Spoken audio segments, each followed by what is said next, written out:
Good evening, everybody. Welcome to our FB Live. This is Dr. Mamta Dighe, Director, Zenith Advanced Fertility Center. We are based in Pune, in Wakad, as well as in Koregaon Park. We try and make sure that, at least once a month, we can connect with all our patients, and not only connect with patients, but also try to create general awareness amongst people who may be considering parenthood, amongst people who know other people, maybe friends or family who are dealing with infertility or subfertility, and they can see their struggle, of going through these kinds of treatments. Many times, some of these don't work. So I think today the best possible thing is for each person to be equipped with the knowledge and the information. We know we are in the age of information, so at least there should be nobody who cannot make the right judgment or understanding just because of lack of the right information. And that is the reason why we make it a point to bring up newer and I won't say newer, that's a wrong word. We try to create a dialogue where most of the common things that people face with, we try to discuss them, give a talk, maybe have a YouTube video, maybe do a Facebook Live, and we invite all questions so that in case there is anything that we haven't addressed and it is troubling you, we'll make sure that we address that as well. Just to give a brief introduction about myself, I'm Dr. Mamta Dighe. I am the director of Zenith Advanced Fertility Center. I have been in the field of infertility for more than 25 years now. I'm amongst the first few people in India who did their fellowship in reproductive medicine from the Delhi National Board, and have been doing exclusive infertility work since the past many years. It's been our passion, and at Zenith we are a exclusive infertility center dealing with everything related to infertility. So let me dive into the subject that we have chosen today, and our subject today is when to go for IVF. Now, we actually have made certain that we call ourselves an advanced fertility clinic and not an IVF clinic, because I truly believe that IVF is for a select few. IVF is not something that every person needs to do. And if we have the information and understanding as to what is happening in our bodies, that ultimately leads to infertility and leads many couples to the door of an IVF treatment, maybe we would be able to tackle things earlier and avoid IVF treatment. So this is more a topic to help you to avoid IVF rather than something which tries to tell you that IVF is needed. Having said that, I think it is also very important to understand that if one needs an IVF truly, the earlier and at a younger age, if you do the IVF, the success rates are going to be way better. So that is the point of understanding when exactly one must do an IVF. Now, first and foremost, let me start with what is IVF. I'm sure everybody knows it, but just in order to make sure that we proceed in the right manner, I'm just going to tell or talk about what is IVF. Now, IVF or in vitro fertilization is an advanced treatment for couples who are facing infertility. In an IVF treatment, the whole process of fertilization as well as formation of the embryo takes place in the laboratory, and that's the reason we call it in vitro. Whatever happens inside the body is described as in vivo, and what happens outside is, in our terms, we call it in vitro. So if you look at the natural process of pregnancy, what is happening is that the oocyte, which is released from the ovary of the woman, is released into her pelvis, which is picked up by the fallopian tube, and the sperms during ejaculation are deposited in the vagina. These sperms travel up, and through the fallopian tube, the sperms enter from one side, and the oocyte or the egg, which is picked up by the fallopian tube, is traversing the fallopian tube from the other side. It is in the tube that the egg and the sperm meet, form an embryo, and this embryo is pushed into the uterus by the fallopian tubes. So the complete process of pregnancy that is happening inside the body of the woman. The egg or the embryo is never exposed to anything outside the body of the woman. And in vitro fertilization, we precisely change this whole method of conception. We take the oocyte out of the body of the woman, and we fertilize the oocyte in the laboratory with the husband's sperms. The fertilized egg, which is called a zygote or a fertilized egg, is then cultured in the laboratory for 3 to 5 days, post which it is put back into the womb of the mother. If there are extra or excess embryos that are remaining, these embryos can be frozen. We call it cryopreservation. And in case a pregnancy does not happen in the first attempt, we can use the embryos which have been cryopreserved to make a second attempt, albeit here the woman will not have to go through a repeat round of injections, oocyte retrieval, but just the embryos which are already ready with us will be inserted back into the womb of the woman, which we call as frozen embryo transfer cycle. So basically this is the process of IVF, and I'm not going to go into the detail of the steps of IVF and what happens. But why did we decide, or I decide, to speak on this topic today? Because I'm seeing a lot of patients who go in for IVF either too early or either too late, and both things are not very good. So the reason why people, let's talk about, first and foremost, let us talk about how IVF really started, what are the indications for IVF, and when must a couple really consider doing an IVF treatment. Now IVF started all because of course we all know, the first IVF baby, Louis Brown, and it was in the UK and in Bunhall that all this technology took place. And this was done basically because the mother of Louis Brown had both her fallopian tubes blocked. So she had good number of eggs in her ovary. The father's semen was all normal, but the tubes were blocked and there was no way for the egg and the sperm to come together in order for it to get fertilized, become an embryo, and give rise to a baby. This was the reason why IVF first actually came into being, and some of the first few indications were only because of a tubal factor infertility. Later on, IVF spread out to different indications. And today, when we think of IVF, the main indications or the reasons that we do IVF are in the female. First and foremost, if there is a tubal factor, that means if both her fallopian tubes are blocked or are unhealthy and not in a position to carry out the transport of the egg and the sperm.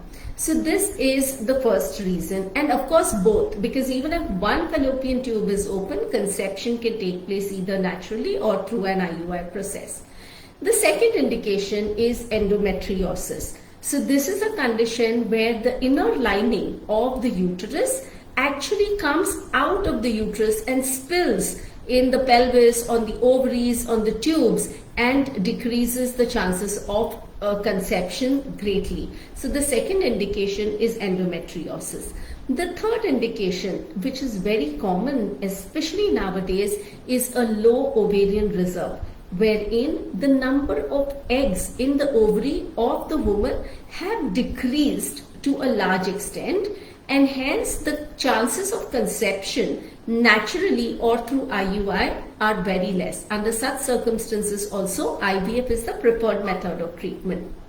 And of course, some cases of severe polycystic ovaries and ovulation, where despite agents to cause ovulation or despite IUI attempts and other methods of treatment, pregnancy has not taken place. So these are the main reasons in a woman. Also in a woman who has undergone a previous tubal surgery or a tubal, she's had a previous child and she's decided been blocked but now wishes to have a child again. Under those circumstances also, IVF is the preferred method of treatment. In the males, the causes or the reasons or indications of doing IVF are if the husband has a very low sperm count, if he has a very low motility of the sperms, if there are a lot of abnormal sperms in the semen sample, or a combination of all these three, or if there are no sperms in the semen sample, which is something that we call as azoospermia. Having said this, there are also people who have unexplained infertility, wherein despite running all the tests and doing all the investigations, we cannot really pinpoint the cause of infertility.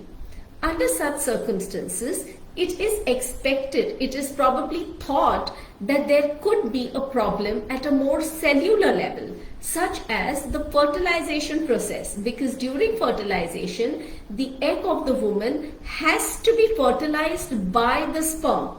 And there are certain substances or molecules or processes that are important for this fertilization reaction to take place. And in case, in the woman or in the man, if there is absence of these molecules, substances, or whatever reasons due to which the fertilization itself cannot take place naturally, then again such couples need to resort to IVF. Now we call this unexplained infertility, or sometimes the tubes are open but they are not in a very functional condition. All these cases are very difficult to diagnose. You can't really have investigations to look at whether fertilization is happening. There are no investigations to pinpoint the functionality of the tube unless you end up conceiving.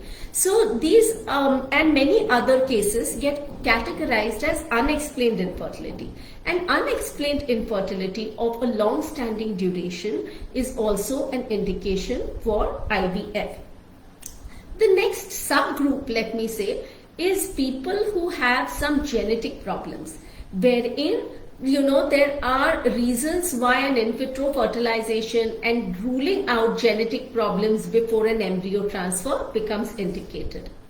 There are also times when fertility preservation has to be done. So what do you mean by that?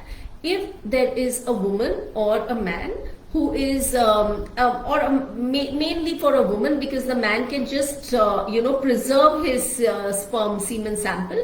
But if there is a woman who is going through any treatment for cancer and still does not have a baby and wants to preserve her fertility, under such circumstances also IVF is done. And of course, social egg freezing that we all know of about, wherein women can freeze their oocytes if they want to delay their pregnancy, is also a condition where IVF can be done. So these are the main indications why one would resort to an IVF. So if there is a very clear-cut understanding that the sperm count is actually very less, natural conception is not going to be possible, or if there is azoospermia, it's a clear-cut, outright understanding that one needs an IVF. There's really no thinking too much about it. In other conditions, if both the tubes are blocked, again, we know that IVF is the only method wherein the couple would be able to conceive. And of course, depending on the age of the woman and so many other factors, the other indications will lead to an IVF. Now what happens is that many a times, like I was saying, that these are the indications, but there is some apprehension, or there's some block, or there is inadequate information about how the whole process takes place, and understanding why I really need to go and to do an IVF, that delays the couple from entering into an IVF treatment. So let me come to the two types of times, when either the IVF is done too early or the IVF is done too late. Now what happens is, especially with delayed age of marriage, delay in childbearing, sometimes what happens is people kind of delay their childbearing for some time, and when they start planning a pregnancy, if they immediately do not conceive, there's a lot of apprehension, there's a lot of anxiety, and there's a lot of need amongst these couples sometimes to resort to IVF immediately. And sometimes it is not needed at all, because just given the time, pregnancy can still happen. So of course, one needs to individualize the patients, one needs to understand what are the factors, what is the ovarian reserve of the woman, what is the age of the woman, but it is not necessary under such circumstances to immediately jump on to an IVF. People who have polycystic ovaries, okay, many times I have seen that, people resort to an IVF technique immediately or very quickly after a few failed attempts at anovulation with polycystic ovaries. Again, it is not necessary, and there are many things available to try and help this woman to ovulate well, even if there is polycystic ovaries, and one need not resort to IVF immediately. In cases of male factor infertility, there are treatments available. Of course, you cannot increase the semen count from a 1 million to a 16 million, and under those circumstances IVF is going to be the option. But going down to the base of, or the cause of, why a particular problem has arisen in this couple is extremely crucial. Because sometimes what happens is, if you overlook these problems, even during IVF, you will end up producing poor quality embryos, and ultimately these embryos will still not lead to a pregnancy.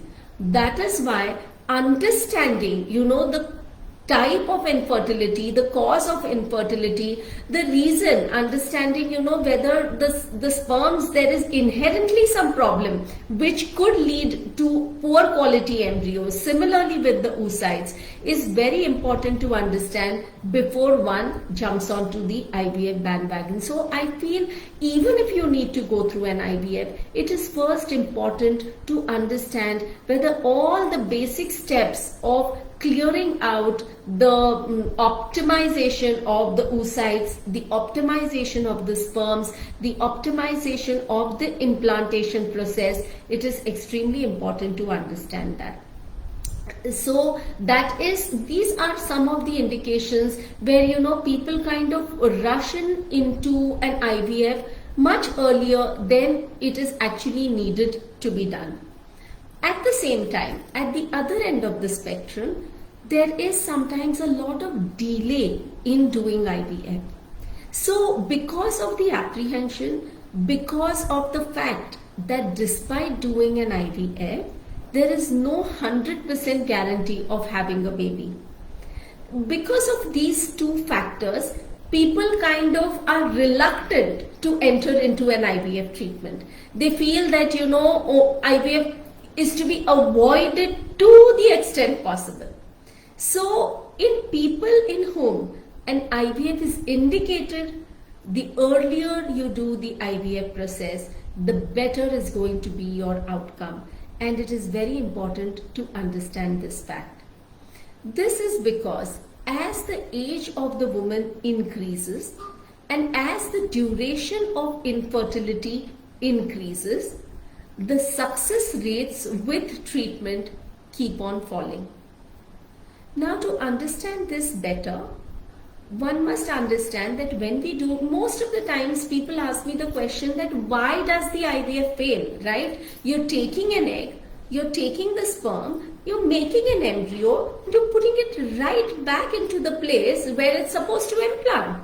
Then why does a pregnancy not happen after doing all this, right? I mean, if you go in for a surgery, you usually end up getting the result that you desire at the end of the surgery. Whereas in IVF, despite going through the whole process, you may still land up with a negative result. And this is the understanding that people do not have.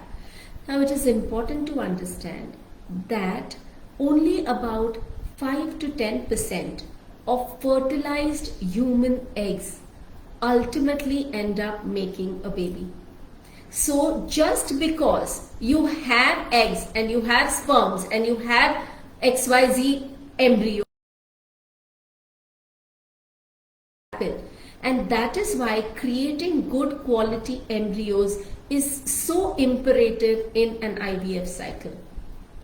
And if the number of eggs in the woman start declining and we get less eggs from the woman, then we are not going to be able to give adequate embryos, because only from these embryos that we have, only a few of them are ultimately going to end up making the baby. And that is why if you do IVF at the right are at a much better condition, then the result of the IVF is going to be much better. And that is the reason to understand when is the right time. As far as age is concerned, the age factor comes into play especially for the woman, not so much for the man, but definitely for the woman. Despite all of us feeling younger and younger by the day, our biological clocks in the women are still ticking. So as the woman's age advances, her fertility falls down. In fact, an important thing which most people do not know, and this is something really close to my heart, I want to try and make sure that as many people who understand this come to know what is happening with Indian women. And we are going to have an FB Live very soon based on this topic as well, because Indian women in fact have started having lesser and lesser oocytes in their ovaries. They are having a poor or a low ovarian reserve even at a much younger age. So if you look at a Caucasian woman who is about 35 compared to an Indian woman who is 35, or similarly a Caucasian who is 30 and an Indian woman who is 30, the Indian woman's fertility is going to be much lesser compared to the Caucasian. This is because the Indian woman has lesser number of eggs in the ovary. And the point is that we cannot put eggs back into the ovary. Once the decline starts, it only goes downhill. So before the ovaries start kind of aging and get into senescence, we need to make sure that our fertility, conception and parenthood is achieved. That is one of the reasons why delay causes a problem. The other reason where I have seen that people delay quite a bit is in cases of male factor infertility. Despite counseling couples try different types of treatment, right from whatever is available. Now, every science has its importance, and I totally believe in that. I am somebody who believes in all different things and even holistic healing, and I've talked a lot about this. But I also know that there are certain conditions that are not going to improve just by trying different types of medications all the time. And what happens is that because they kind of go all around the place, they exhaust about 2-3 years or even more, and then come back for treatment. Not only has the quality of the sperm declined, but their wives have increased in age by 3 to 4 years, and the quality and quantity of the eggs of their wives has declined. So about a few years back, when there was only a problem with the semen, now when they come back, they have two problems to tackle. One is the low or the suboptimal sperm, and now a low ovarian reserve, less eggs in the ovary, and therefore less success rates. So it is very important for a person to understand that if an IVF is indicated, then doing it at the right time is going to end up giving them the parenthood. I also feel that IVF is not just a process like a surgery. Like today, if you have to do a surgery, you either do it today or, if it's not an emergency surgery, you do it after a few years. It's fine. You're going to finish the surgery and end of matter. But parenthood is very different. The later you have the baby, it becomes more and more difficult to achieve success. There is a higher chance of congenital abnormalities or other issues which might come up in the baby, or higher chance of the mother having medical problems like gestational diabetes, high blood pressure, and there's a much longer time that the whole parenthood is going to take place, right from having the baby to raising them to taking care of so much till they themselves become adults, that doing it at the appropriate time gives the energy to the couples to enjoy their journey of parenthood. So the earlier you understand where you lie in this whole fertility spectrum, the earlier you understand whether you need IVF truly, and what is going to help you achieve the maximum success rate with the IVF process. Armed with this understanding, with this knowledge, and of course, armed with a good discussion with your fertility specialist, because infertility is one place where it is a decision between the fertility specialist and the couple.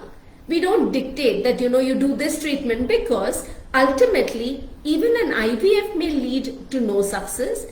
And in cases where we are doing IVF for a relative indication, now what do you mean by a relative indication is that there is no absolute. You cannot say that if you do not do IVF, it is impossible to conceive, right? So there are some cases like azoospermia or both tubes being blocked, wherein we know that if you do not do an IVF, it is just not going to be possible to conceive. But there are other conditions like maybe, when you go in for IVF for refractory PCOS or endometriosis or a low ovarian reserve or a low sperm count, there is still a possibility that pregnancy can happen, even naturally or through an IUI. But because the chances of that are very minimal, doing an IVF is preferable. So when you are doing IVF for such conditions, it is never like, given that, oh, this is the only thing that one must be doing. One needs to understand, one needs to consult, discuss, get all your queries resolved, get a deep understanding into what the IVF process involves, what are your individual chances. Always try to ask what your own chances are, because we can just give you what the worldwide success rates are, but what does it mean for you? We are in the age of individualization, and every couple needs to be individualized. So sometimes even a 28-year-old may be advised an IVF, and even a 34-year-old may say that just go and try naturally. So every couple, every case needs to be individualized. But if all these conditions are present, please discuss with your fertility consultant and then understand and take the decision to go in for IVF at the right time. I think, like we all know, the right thing at the wrong time doesn't help. So, the right thing at the right time is something that is going to be able to lead you to a successful pregnancy. And the last thing that I would like to say is, many times there is so much information. There's so much information, and it is very difficult for people who are not from the medical field to understand why IVF fails or why they need to go in for IVF for a process which is so natural. Under such circumstances, yes, go with all your information, understanding, but I would also encourage couples to take a step back, maybe just sit calmly, talk, think, meditate, and think from your heart as to where and when you think you would want to go in for IVF, because how you feel is a very, very important factor. Thoughts, your mind and information is one part of it, but whenever you are in a much better feel of wanting to go through the IVF, it is going to make things much better for you, because stress, as we all know, is going to bring down the chances of conception. So whenever you are going through this whole process of making a decision, sit together, especially for couples. Talk to your fertility doctors. Doesn't matter if you have to talk again and again and get your queries resolved, but come to that place where you feel confident and you feel good that yes, this is the right treatment for me, this is the right place, I feel confident, I feel that things will be taken care of, and I know that IVF is required. So get your facts, get your understanding, get your queries resolved. But the take-home message of this talk would be that now, since I've discussed about what the indications are, see if you fit into one of those indications. See if these treatments, if these causes or problems of infertility can be resolved with basic treatments just by going into the depth. It's easy to say that because IVF is there, it's okay, don't do anything, just do an IVF. Even today, a natural conception is something that all of us must prefer. So see if there are, forms of treatment that could make things better and help you conceive naturally. But if not, and that you've tried everything, or that there is no other option but to do IVF, then take all the facts into consideration and step into your IVF journey earlier rather than later. So that's it from me for today. If there are any queries, any questions that anybody wants me to address, I'll be happy to do that. Also, if you have any questions later which come to your mind, you want to send them to us, you can send us an email on info@zenith.clinic. It is XENITH. Please do follow us on Facebook and Instagram, and subscribe to our YouTube channel. And if you have any particular topics that you would like us to address, please do let us know. We would be happy to bring those topics and that information to you. Thank you so much for joining us today on a Saturday. It's a weekend. Lots of things to do on a weekend for everybody, especially in the holiday season. The new year is just on the verge of stepping into our lives yet another time. So let me sign off, also wishing each and every one of you a very, very happy new year, and of course a Merry Christmas. We'll look forward to meeting you again. Thank you so much.